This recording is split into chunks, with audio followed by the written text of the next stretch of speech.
Jackson Reed wasn't your typical 60-year-old. He didn't dye his salt and pepper hair, didn't hide the lines around his eyes, and he certainly didn't chase trends to keep up with younger men.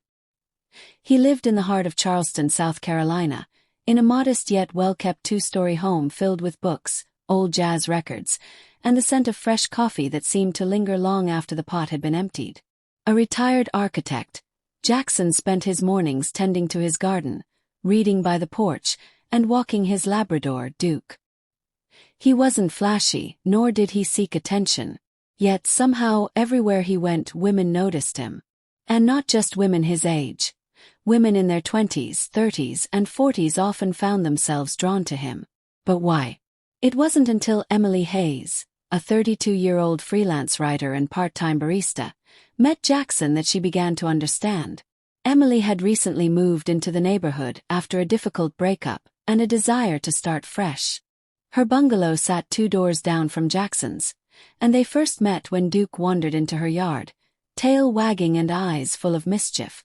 She returned him to Jackson's porch, and he greeted her with a warm, unhurried smile and a firm handshake. "Sorry about that," he said, scratching behind Duke's ears. "He's friendly, just terrible at boundaries." Emily laughed. "Aren't we all sometimes?" That single exchange opened the door to a slow, steady friendship. Over the next few weeks, Jackson would wave when he saw her, sometimes offering her a cup of the coffee he brewed from freshly ground beans. She noticed how he never checked his phone while they spoke, how he actually listened, really listened to what she had to say. And when he did speak, his words were measured, thoughtful, never rushed. There was a gravity to him, something unshakable. Emily had spent much of her 20s dating men her age. Many were glued to their phones, too eager to impress, or still figuring out who they were. Jackson, on the other hand, had nothing to prove. His confidence wasn't loud, but it was palpable. It sat in the way he stood, the way he laughed without insecurity, and the way he was completely at ease with silence. He asked her about her writing, and not in a generic, "What do you do?" kind of way. He wanted to know what moved her, what inspired her stories, and which authors she loved most. One afternoon, they sat on his porch during a light summer rain. The scent of wet earth mixed with the subtle cologne Jackson always wore. Woody, clean, not overbearing.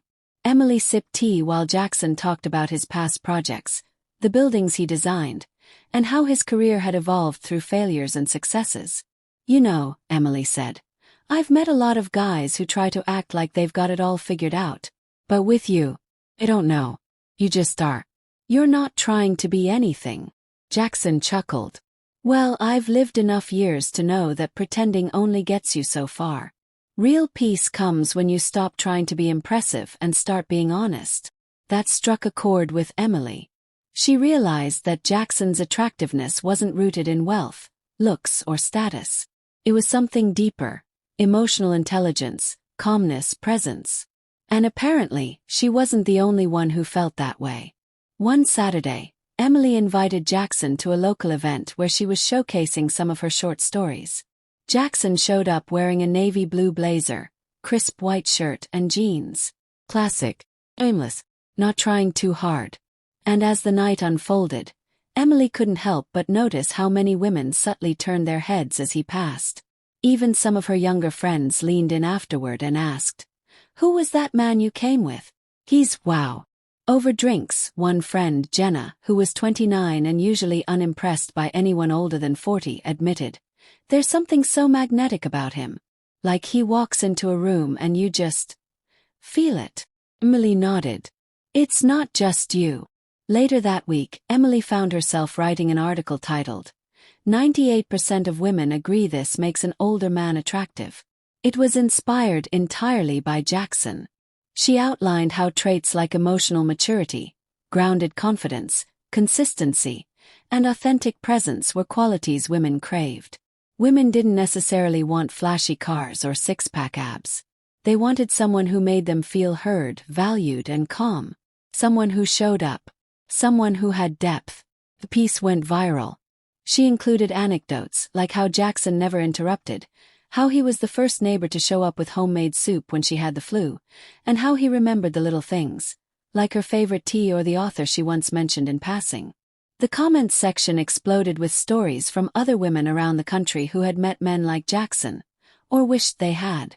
As the article gained traction, so did Emily's admiration for Jackson.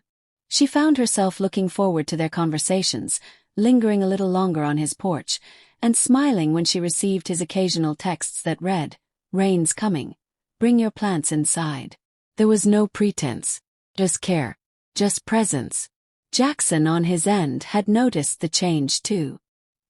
He had grown fond of Emily's warmth, her wit, her resilience. She brought life to his quiet routines and challenged him with new ideas and youthful energy. Yet he remained respectful, never crossing any unspoken lines. Until one evening, under a deep orange sunset, Emily said softly, "Do you ever think some people come into your life not by chance, but because you needed to meet them?" Jackson looked at her, his expression unreadable for a moment. Then he nodded. "I think some people are meant to remind us we still have a lot of living to do." They didn't kiss that night. They didn't need to. Something unspoken passed between them, an understanding that didn't need rushing. Over time, their bond deepened naturally. And as weeks turned into months, Emily realized that she no longer felt the weight of her past heartbreak. She felt grounded, supported. One evening, as they sat on the porch with Duke sleeping at their feet, Emily leaned against Jackson's shoulder and whispered, "You're the kind of man every woman secretly hopes to meet." Jackson smiled without turning his head. "And you're the kind of woman who sees what really matters." Their story wasn't filled with fireworks or wild passion. It was slow-burning, real and steady. A reminder that attractiveness isn't found in appearances alone, but in how someone makes you feel, safe, understood, and inspired.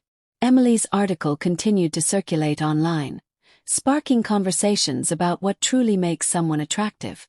And while the internet debated qualities and statistics, Jackson and Emily simply lived their quiet love story, built on wisdom, kindness, and the kind of connection that doesn't fade with time.